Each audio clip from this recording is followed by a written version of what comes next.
louons et t'adorons, ô Père, tous tes enfants t'aiment. Père, tu es lumière et vie, de ta grandeur la terre est remplie, d'un seul cœur ton peuple s'écrie, tu es roi. Jésus, Fils unique du Dieu vivant, qui t'es offert librement pour nous révéler son amour.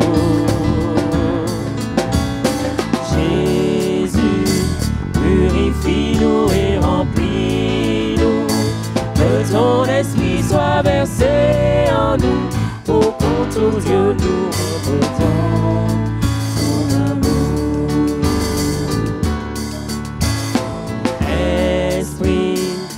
Que le Fils nous a envoyés pour vivre en nous et travailler à nous rendre semblables à lui. Esprit, viens de ton feu nous embraser, de ta puissance nous équiper, pour que tout en nous rende gloire au Seigneur.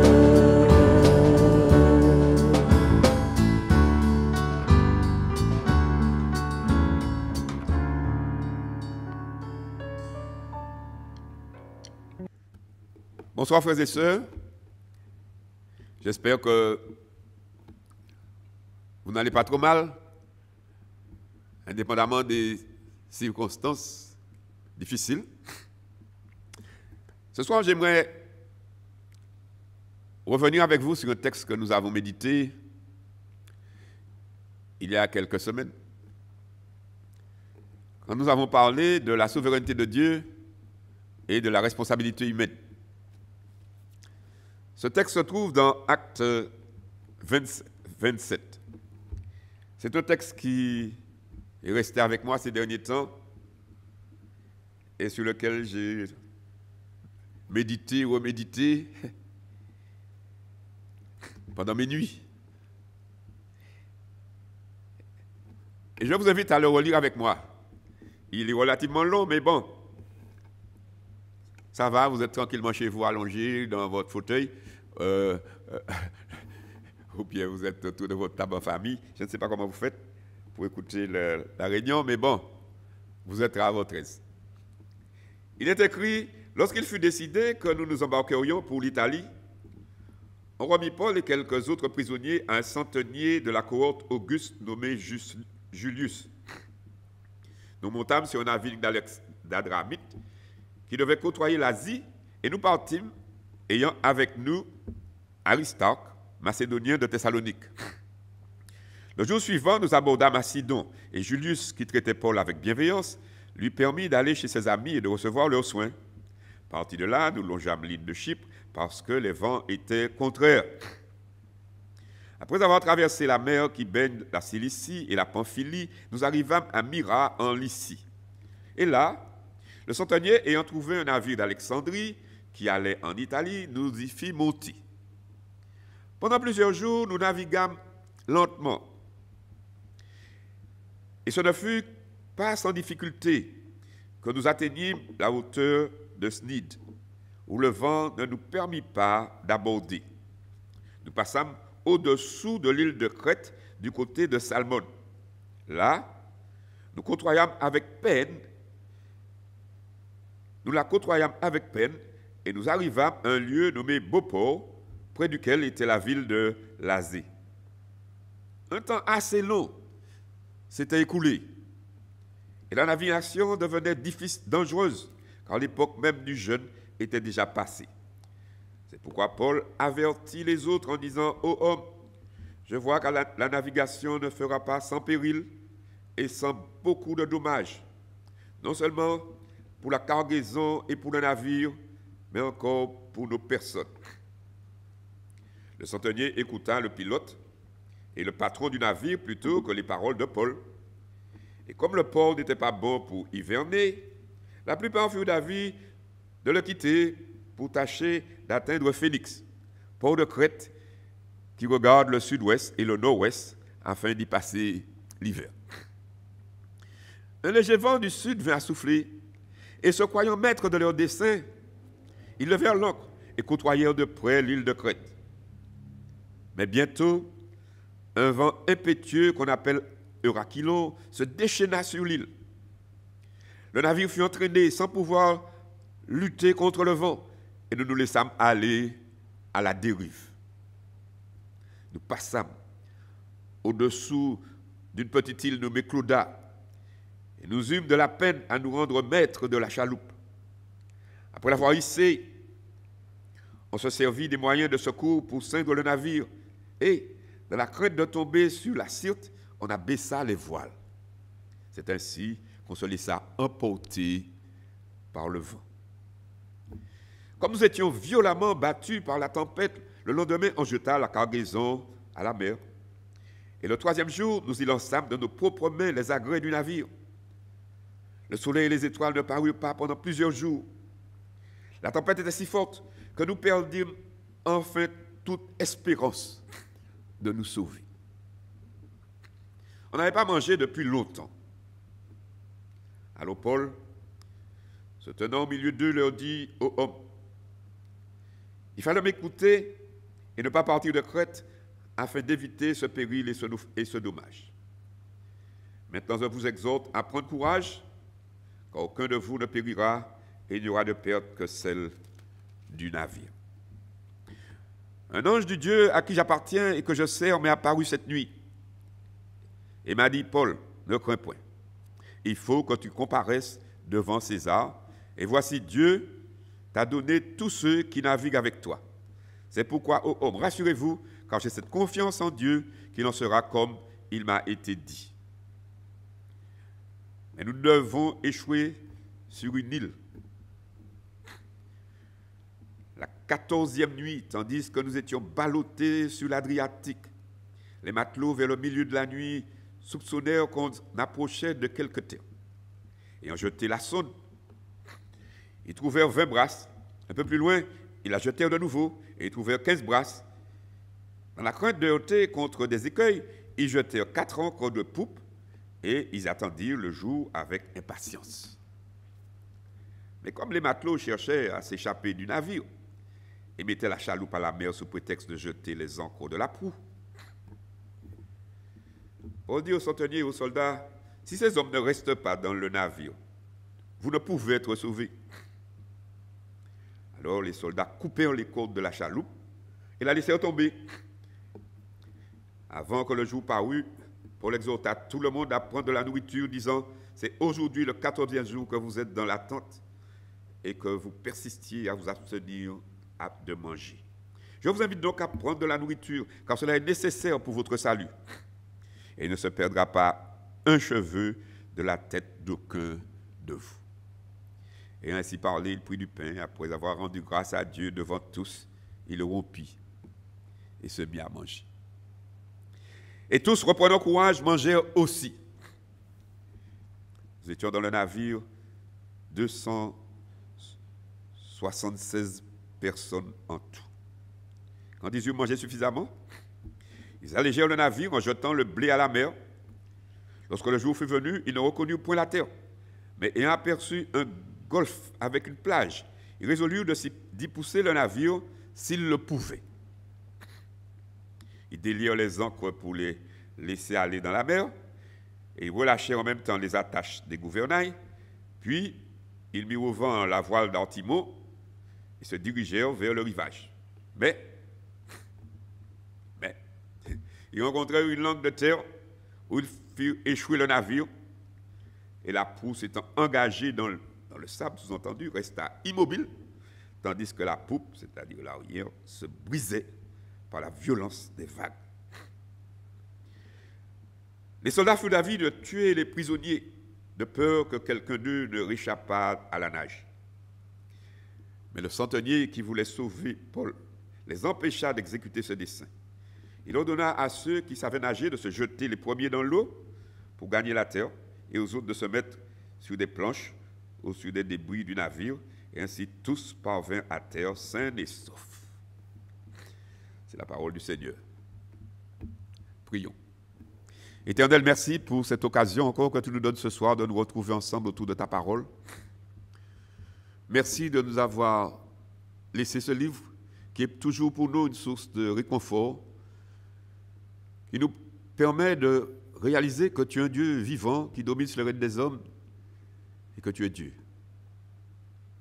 Ce soir encore, nous te demandons d'illuminer nos cœurs, d'éloigner de nous toute pensée, toute distraction, et que vraiment nous puissions retourner ces choses dans nos cœurs et que nous puissions vivre par elles. Nous à ton serviteur la liberté, donne-lui la sagesse, les mots qu'il faut, et que ces paroles soient intelligibles pour tous. Je t'ai prié, Seigneur éternel, par Jésus-Christ notre Seigneur. Amen. Voilà, bien-aimés. Nous vivons une situation difficile. Quand je dis difficile, je ne suis pas sur le plan tellement personnel. Quand on y réfléchit bien, on mange, on boit, le libre service est ouvert. Il y a quelques difficultés, ponctuelles, qui seront toujours là. En couple, depuis quelques jours, j'en ai plus. Mais bon, on a quelques bouteilles, on vit avec. Vous avez la bouteille de sable qui est revenue, ce sont des petits tracas de la vie. Et comme j'aime à dire, si il n'y avait que ça, et même s'il y a plus, la vie est belle. On ne peut pas, en se comparant à ceux qui n'ont rien, dire que vraiment on est personnellement trop mal. Mais un endroit où ce n'est pas ça. Pour le chrétien, l'enfant de Dieu, en tout cas, il ne trouve pas son compte. Vous savez, nous souffrons. Personnellement, je ne suis pas confortable parce que l'œuvre de Dieu souffre. Les églises souffrent. Nous faisons ce que nous pouvons, nous faisons des vidéos, nous faisons des choses. Nous avons un groupe Internet. Mais il est évident que nos cultes sont largement amputés, réduits à leur plus simple expression. On essaie d'étudier la parole tant bien que mal, de différentes manières. Les réunions de prière sont, en tant qu'Église, sont inexistantes. On se retrouve pour prier à distance, les uns pour les autres, c'est un fait. Et puis, par-dessus tout, il manque ce qui est capital pour le chrétien, parce que cela fait partie de la vie spirituelle, ça fait partie de la vie d'une Église, à savoir la communion fraternelle. Si dans un groupe, il n'y a pas de communion fraternelle, vous n'avez rien du tout. On est dans des trucs virtuels, il y a quelque chose qui ne va pas. Et puis, où est-ce qu'on en est avec l'évangélisation? Depuis que cette affaire est en cours, est-ce qu'on évangélise quelqu'un vraiment? Où? Les gens ne sont même pas disposés à vous écouter non plus. Donc, on est pris, contraint là dans quelque chose. Certes, nous n'intéressons pas le gouvernement. Ils sont intéressés à ouvrir les commerces parce que ça rapporte de l'argent. Qu'est-ce qu'une église rapporte au gouvernement? Rien. Pour eux, après ce qui s'est passé d'après eux à Mulhouse, nous ne leur procurons que des problèmes. Donc, nous pouvons rester fermés jusqu'à... Les églises peuvent rester fermées jusqu'à 2024. Mais nous qui voulons glorifier notre Dieu et qui voulons le servir, nous ne pouvons pas être confortables dans ça. Enfin, nous attendons et nous espérons qu'ils vont comprendre la nécessité qu'il y a là pour eux de nous créer un espace de vie. Cette situation, c'est une épreuve. Parce que là encore, nous n'avons même pas la capacité de nous projeter. On ne peut pas dire, d'ici les vacances, on fera ceci, on fera cela, à la fin de l'année, rien du tout. Vous ne savez pas comment ça va se passer, comment ça va se présenter en août, en septembre. certains, face à cette situation, peuvent avoir une approche un petit peu simpliste. Peut-être ça a été le cas au début. Au début de cette épidémie, on a pu voir des comportements assez simplistes. Bon, on va jeûner, on va prier, ça va se résoudre. Bon, c'est lié à un petit peu notre manière de lire les Écritures. Et beaucoup de groupes aussi, charismatiques, de prospérité, nous ont appris et nous ont répété que pour le chrétien, tout doit aller toujours très bien, il ne doit pas y avoir de problème, c'est la santé, la richesse. Et puis on vous cite des versets, nous aussi, nous le citons. Hein. Ah ben dans les évangiles, vous avez deux histoires de Jésus dans la tempête, qui calme la tempête. Une fois, il a poussé ses disciples dans la barque et il est monté prier sur la montagne et pendant la nuit, la tempête s'est levée et pendant toute la nuit, les disciples se sont bagarrés, battus contre les vents et lui était en train de prier au petit matin, ou plutôt vers 3 heures du matin, Jésus se manifeste, il marche sur les eaux et puis bon, puis on voit cela, vous connaissez l'histoire. Et puis il calme la tempête, montrant par là même qu'il est le maître, qu'il est celui qui a autorité sur les éléments. Pierre était fasciné, il a marché sur les eaux, c'était un moment unique. À une autre occasion, je ne me souviens plus laquelle était antérieure, mais on voit Jésus dans la barque avec ses disciples, et puis il traverse les eaux, il traverse le lac de Galilée, et puis il s'endort, et puis la tempête se lève. Et puis les disciples tremblent et secouent le maître. Et le maître se réveille et parle au flot. Et la mer se calme. Ça a donné lieu à beaucoup de cantiques, hein, que nous chantons de temps en temps, nous aussi. Flots mugissants, flots en furie, entourez-moi, je n'ai pas peur. Quand je entends ça, parfois, quand je vois les chrétiens aujourd'hui qui ont peur de ce qui se passe, je dis, c'est facile de chanter des chants, et puis au pied du mur, on cherche le maçon, on ne le voit pas. Là, on ne chante plus ces choses-là. On n'a pas peur. Beaucoup de chrétiens ont peur et ceux qui nous dirigent ont fait tout ce qu'il fallait pour chercher à nous traumatiser aussi avec ça, en nous présentant un tas de scènes de plus en plus macabres. Aujourd'hui, ils veulent que les gens aillent travailler. Ils ont raison de ne pas aller travailler. Si c'est pour attraper Corona, ils peuvent rester chez eux jusqu'à 2020, 2022, 2023. Bon, la France va faire faillite, mais bon, ça c'est une autre histoire. Et j'essaie de changer le discours maintenant, mais les gens ont entendu. Les gens ont peur. Les chrétiens même ont peur.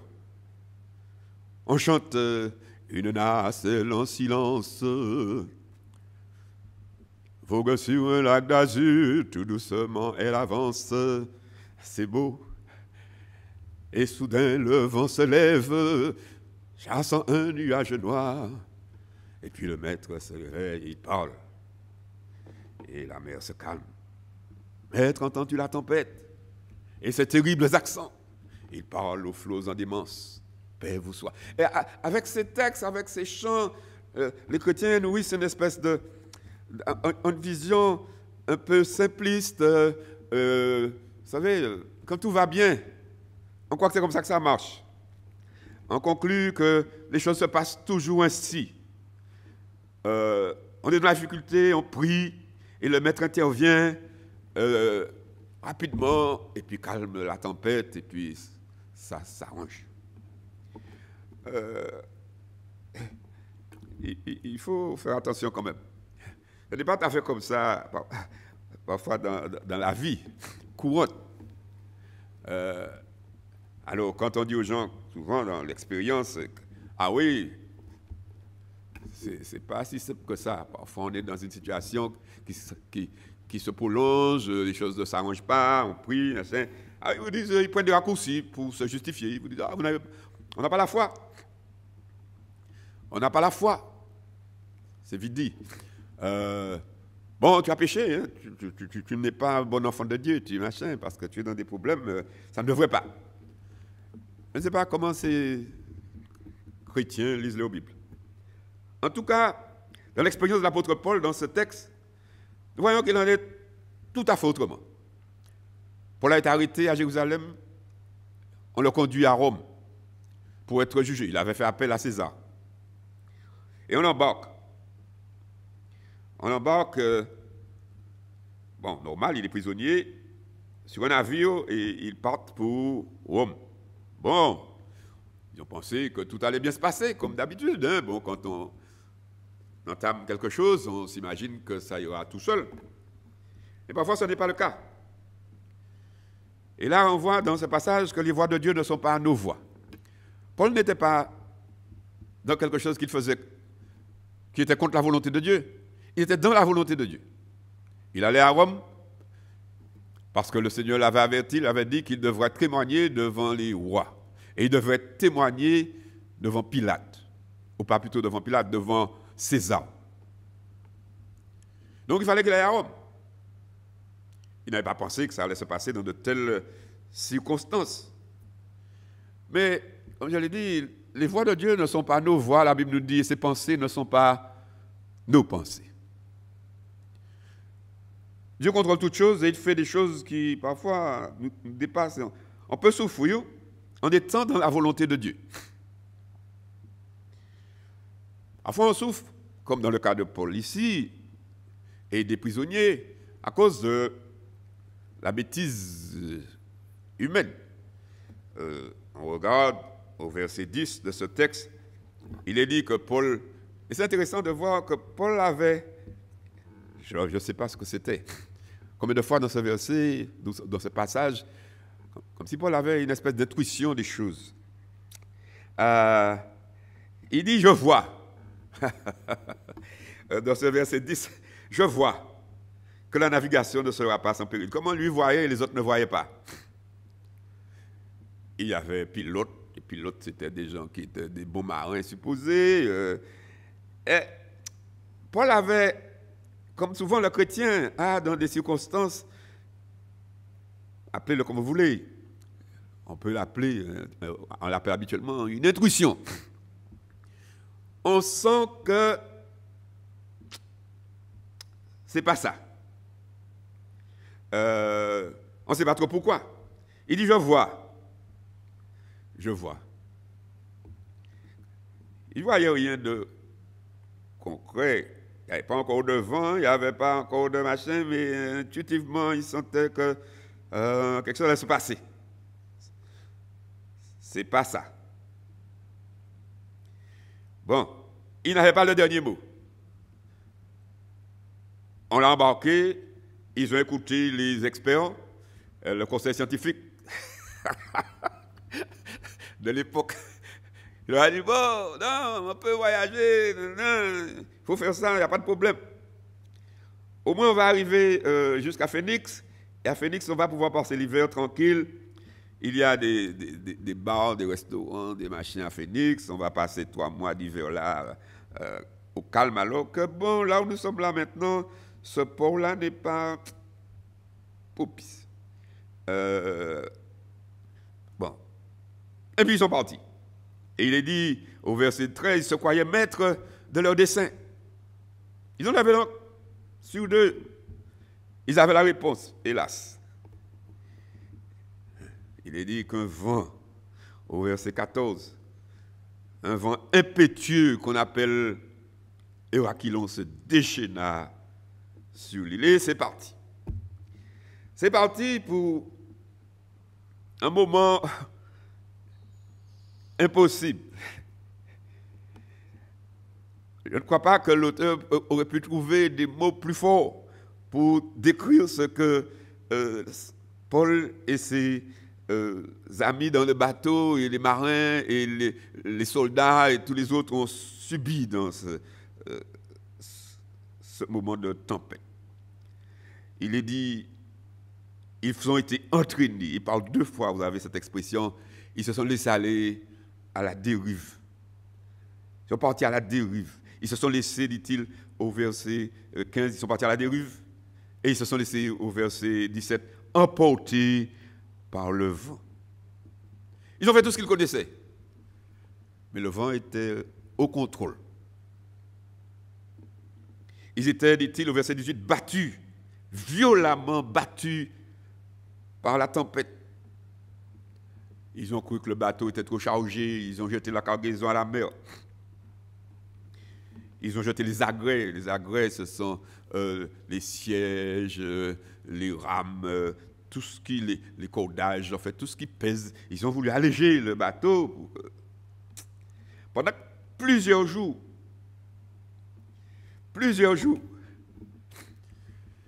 ils n'ont pas vu le soleil.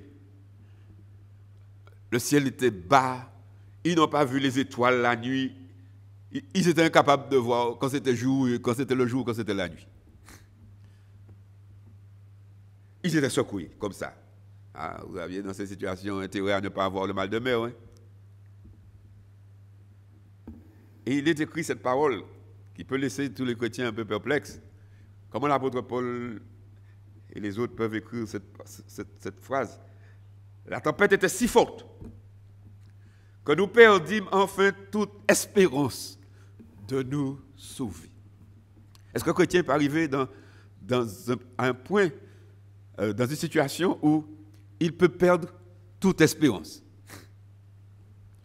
Bon, je n'ai pas la réponse, mais en tout cas, Paul a dit quelque chose là. Il a voulu nous communiquer son vécu pendant ces temps de détresse. Vous savez, au début, dans la vie, souvent dans les difficultés, on commence bien, mais c'est sur la durée. C'est sur la durée. Les choses peuvent être parfois très difficiles. On va dire, il n'avait pas la foi. Attendez que vous soyez vraiment dans une extrémité. On a un choc sanitaire qui est à demi maintenant. Enfin, ils pensent que c'est sous contrôle, ils pensent qu'on peut avoir une deuxième vague, ils pensent beaucoup de choses. On ne sait rien du tout. Mais ce qui est sûr, c'est que dans 2-3 mois, vous aurez une crise économique qui est déjà là. Ils ont promis des milliards et des milliards et des milliards à ceux qui veulent croire que ça va tomber du ciel, comme je l'ai dit il n'y a pas bien longtemps, que ce sera de l'argent distribué par hélicoptère. Ça n'existe pas. Les pauvres vont devenir plus pauvres. Et dans des temps difficiles, vous savez comment ça se passe. Les gros maigrissent, mais les petits meurent. Normal. Ceux qui ont un peu de gras peuvent le perdre. Mais ceux qui n'ont rien au départ, ils vont mourir. Et bien aimé, il ne faut pas se tromper. C'est devant nous. Et on peut se dire dans tout ça, où était Dieu? Où était Dieu? Dieu était très présent. Comme toujours. La Bible nous dit qu'il n'est pas loin d'aucun de nous. Dieu ne parle pas tous les matins. Pendant tout ce temps que Paul a été dans le bateau, certes par le Saint-Esprit, il pouvait sentir certaines choses, que ça allait ce qui allait arriver. Mais il ne peut pas dire que tous les matins, le Seigneur lui disait quelque chose. Mais au verset 21, il nous dit que le Seigneur lui a paru. Dans le passage au verset 23.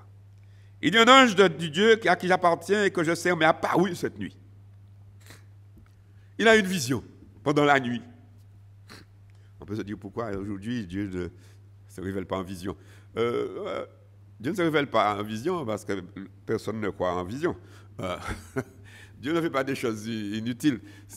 À l'époque, les gens croyaient dans ces choses. Maintenant, on n'y croit plus, donc ce n'est pas la peine que Dieu fasse ça. Et Dieu s'est révélé à Paul de manière extraordinaire. Comme Dieu se révèle toujours en temps convenable. Après 14 jours de silence, de gros temps, que Paul était bouleversé, que tous les gens dans ce bateau étaient arrivés au point où ils avaient perdu toute espérance de s'en sortir. Ils pensaient qu'ils allaient tous mourir dans le bateau ou dans la mer. Dieu se manifeste. Il se manifeste pour encourager son serviteur et aussi pour encourager, parler à ses incroyants qui accompagnaient Paul. Quelqu'un dit que l'extrémité de l'homme,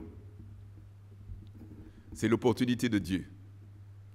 Souvent, dans les situations, Dieu nous laisse arriver au bout de nous-mêmes.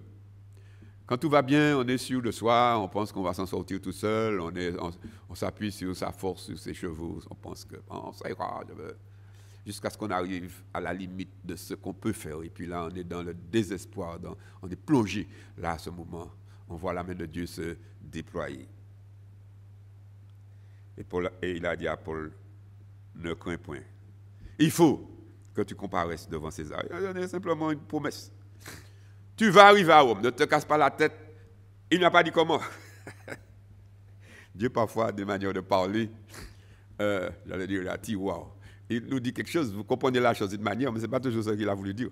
Il avait dit à Abraham, tu vas avoir un fils. Abraham a cru que c'était tout de suite. Laisse ton pays, ta patrie, va dans le pays que je vais te montrer, je vais te donner un pays, je vais te donner une postérité. Abraham et puis ça a rendu quoi? Bon, dans les 6 mois, il allait faire un enfant. Un vieux. Ce n'est pas pour vous décourager, bien aimé, mais bon. Il lui a dit simplement, tu vas comparaître devant César. Mais manifestement, ce n'était pas tout de suite, puisque quand on lit le reste de l'histoire, ce n'était pas terminé quand il lui a dit ça. Il l'a simplement encouragé, parce que beaucoup de choses encore devaient se passer. Le navire devait couler, encore pire. Ils avaient été ballottés. On aurait pu penser qu'après que le Seigneur ait parlé ainsi à Paul, le Seigneur allait parler à la tempête, et puis la tempête allait se calmer, et puis bon, ils allaient reprendre leur route vers Rome, comme de vaillants soldats qu'ils étaient. Et puis, non. Il a dit que ce n'était pas terminé. Ils ont continué à ramer. Et Paul leur dit, ce n'est pas fini.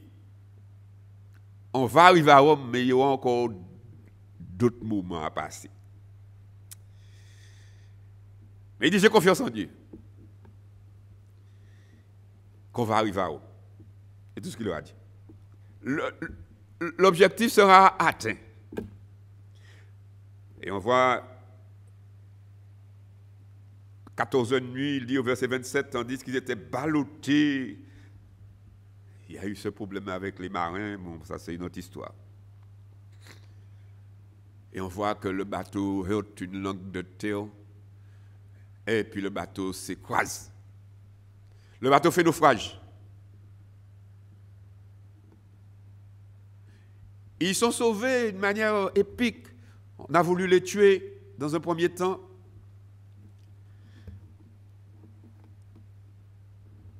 Mais Dieu est intervenu en leur faveur et a parlé à ces hommes et a dit non, vous laissez c'était légitime de la part des soldats parce qu'ils craignaient que les prisonniers disparaissent dans la nature. Et ils sont restés sur l'île de Malte. La Bible nous dit 3 mois. Autrement dit, après que le Seigneur ait parlé à Paul, il avait encore 3 mois à galérer dans cette affaire. C'était pas... L'île de Malte, c'était un endroit où il y avait un tas de barbares, machin.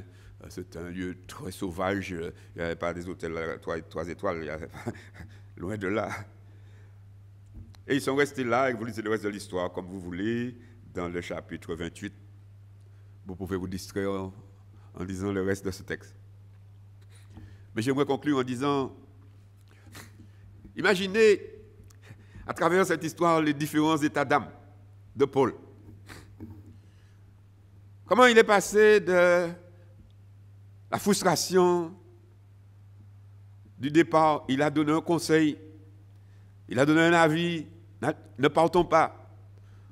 On l'a balancé, qu'est-ce que tu sais, tu ne connais rien du tout, arrête, laisse les gens qui connaissent parler, On a le capitaine, on a le pilote, on a des gens de la mer qui nous ont dit qu'on peut voyager. On peut voyager.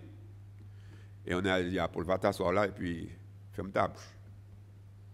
C'est toujours frustrant quand on nous ferme la bouche alors qu'on a raison.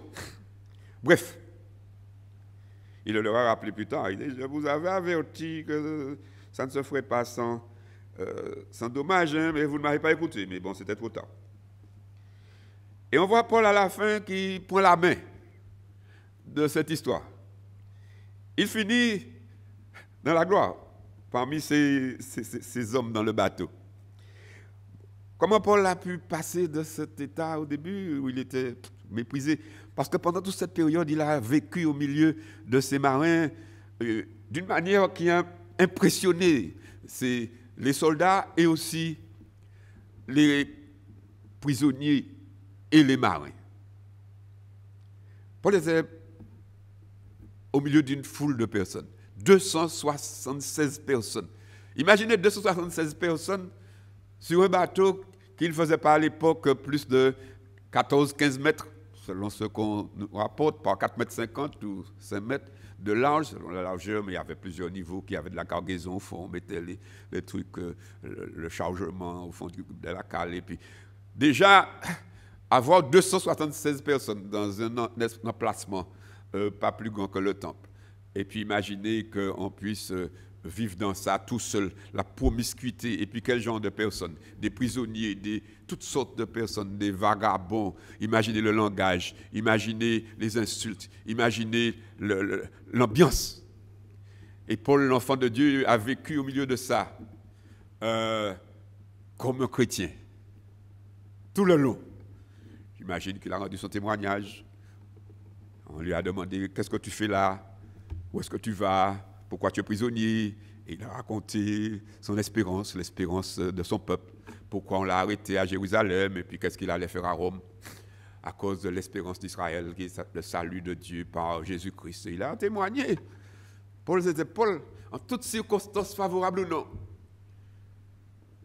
Et au fil et à mesure du temps, comment a-t-il vécu sa foi? À quel moment il priait? Quand vous avez un tas de monde autour de vous là qui parle, qui machin, qui babille la nuit comme le jour, des vagabonds, qu'est-ce que vous faites là? Et il faut prier, il faut méditer, il faut chanter. Il y a beaucoup d'espace. Hein? Et comme des gens aujourd'hui qui se trouvent des enfants de Dieu, qui vivent avec des incroyants dans des petits espaces. Nous, parfois, nous avons une villa, un endroit, on a un balcon, on peut sortir. Il y en a qui vivent dans 50 mètres carrés ou 20 mètres carrés à Paris ou dans des locaux. On les confine pendant 2 mois. Ils ne peuvent pas bouger. Dès qu'ils sortent du lit, il y a les enfants qui courent dans leurs pieds. Et puis, c'est sortir du lit, aller dans la cuisine et le salon, c'est le même endroit. En fait, on nous dit qu'il y aura des dépressions, toutes sortes de choses. C'est normal. C'est simplement pas vivable. Et pourtant, Paul a géré. Et pendant tout ce temps-là, il est resté égal à lui-même. Et dans ce témoignage qu'il a rendu, il a acquis le respect de ceux qui étaient avec lui dans le navire. J'ai l'impression que les gens qui dormaient à côté de lui, quand ils le voyaient prier ou quand ils entendaient et qu'ils voyaient son calme et qu'ils l'entendaient parler, ils ont dû changer. Même si au début, ils l'injuriaient. Ils disaient, pensez qu'on l'a, mais et quand ils voyaient Paul, ils étaient venus gentils. Et quand Paul a pris la parole pour prendre la direction finalement de ce bateau, hein, parce que c'est ce qui s'est passé là, hein, il leur a dit, vous devez manger. Maintenant, le Seigneur m'a parlé. Je vous dis de manger. Et ils ont mangé. Et il a rendu grâce. Il a rompu le pain, il a pris du pain et il a rendu grâce. Et on voit certainement ces 276 personnes dans le bateau, baisser la tête, même ils ne savaient pas trop qu'est-ce que ça voulait dire, mais en respect. Bien aimé, que pendant cette période que nous traversons, nous puissions toujours être des chrétiens. Maintenir un témoignage à la gloire de Dieu. Restez fidèles. Restez fidèles à notre appel. Ne pas perdre la boule. On aime parler d'un nouveau monde. La seule parole qui est sur la bouche de ceux qui nous dirigent, on est dans un nouveau monde. Un nouveau monde, c'est quoi? Je n'ai pas encore trouvé une définition de ce nouveau monde dans lequel on veut nous mener. Nous savons ce que c'est que l'ancien monde, c'est dans la Bible. ce que nous attendons, c'est ce que le Seigneur nous a commandé. N'abandonnez pas le rassemblement de vous-même ensemble.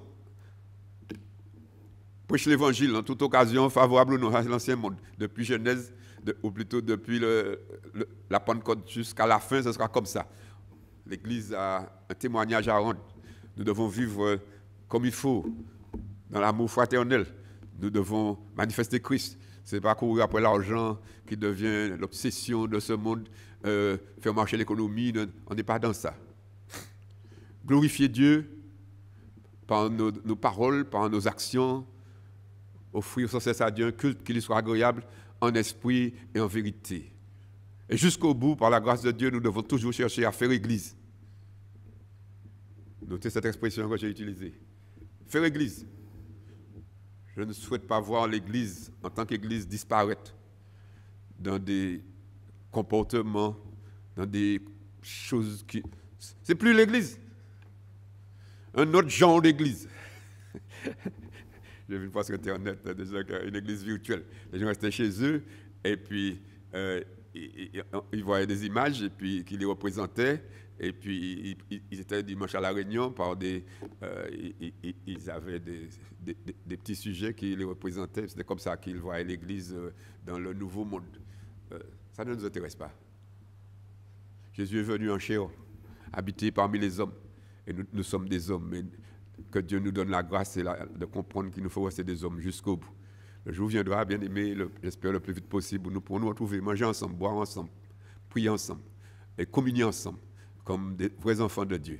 Et c'est là que nous savons que le Seigneur prend vraiment plaisir. Ceux qui vivent autre chose, bon, je ne les critique pas, ils sont dans leur temps. Mais enfin, que ce soit encore Dieu nous encourage. Je vous invite à prier pour les uns les autres, pour l'Église dans ces temps difficiles, que nous puissions rester debout pour ceux qui traversent, comme je le dis chaque matin, des temps compliqués, ceux qui sont visés par le chômage.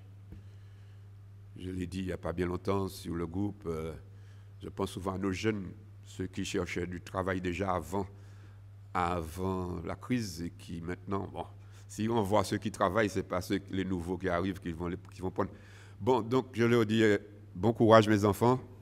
Je ne parle même pas de nos petits qui ne vont pas à l'école. Bon, quelqu'un a dit ce matin, après, dans 9 mois, ils auront fait 1 mois d'école et puis en octobre, ils vont reprendre quoi? On ne sait pas où, dans quel niveau ils seront. Ils seront dans la même classe ou bien ils vont faire une classe bis pour reprendre le programme de l'année passée. Enfin bref, c'est compliqué. Ce sera encore compliqué. Mais le Seigneur nous donnera grâce et nous vaincrons. Je ne dis pas ça comme Macron. Non, je dis ça parce que Dieu existe. Et nous avons quelqu'un qui est au contrôle et qui sait et qui est fidèle. Voilà, nous comptons sur Dieu, pas sur les hommes, ils ne savent pas où ils vont. Nous allons prier ce soir. Là, je vous invite à simplement rester ensemble. Si vous êtes en famille, si vous n'êtes pas en famille, si vous êtes seul, prenez un moment pour prier. Unir nos cœurs devant l'Éternel pour ce temps de prière, prier pour la fin de semaine aussi. Et que nous puissions avancer. Et on va vous communiquer les instructions au fur et à mesure. Voilà.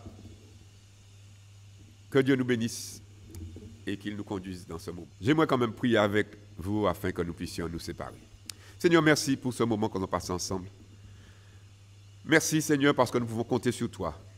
Comme ton serviteur Paul, dans ce moment difficile, ne s'est pas laissé aller, même s'il a été par moments dans le creux, dans le trou, mais tu lui avais donné une mission, tu avais un but pour sa vie, et tu lui as donné cet encouragement qu'il va arriver à Rome et qu'il va accomplir ce pourquoi tu l'avais appelé. Seigneur, merci pour cette espérance que nous avons, que ce monde n'est pas notre patrie. Encourage les cœurs, fortifie-nous dans le moment que nous traversons, mais prépare-nous aussi pour les temps que nous allons devoir encore affronter. Je te demande ces grâces, te demandant de nous conduire dans ce temps de prière par Jésus-Christ notre Seigneur. Amen.